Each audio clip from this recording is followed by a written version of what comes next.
My name is Liz Koenig, and I am a teacher at Woodbrook. When I started in the division, I was grateful to be teamed up with an assistant whose good reputation preceded her.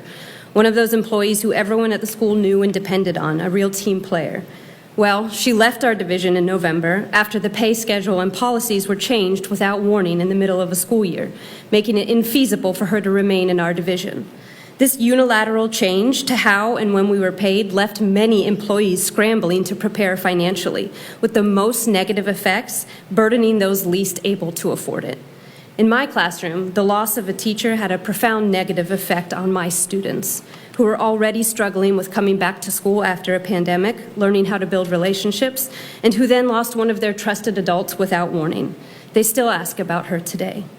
This outcome could have been avoided if collective bargaining was in place. It gives employees notice, it gives them a voice, it gives them representation of their interests when decisions are made that affect their livelihoods. This is just one story, one out of almost 1,500 stories that were delivered to you. Each one of those signatures you received represents the story and the hope of a school staff member in this county. And yes, we knew exactly what we were signing. You received those cards, you listened to a steady drumbeat of your staff members, transportation workers, teachers, retired teachers, parents, retired board members, and students themselves testify in support of this resolution, and you said no. It makes me wonder who was speaking to the board privately, who could have been more influential than your own school staff and community. We listened as you opted out because there were not enough guidelines, not enough resources, that it would be very messy and too hard. And it was a gut punch, because those are exactly the conditions we work under for these students every single day.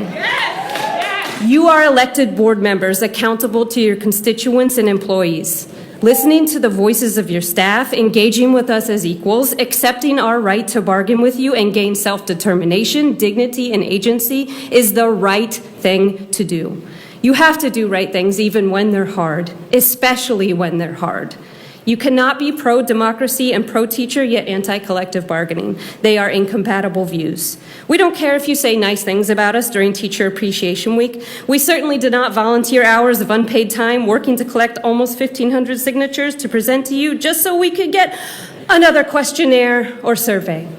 We asked for and deserve the right to be heard and represented in the room where the conditions of our employment are decided. Process matters.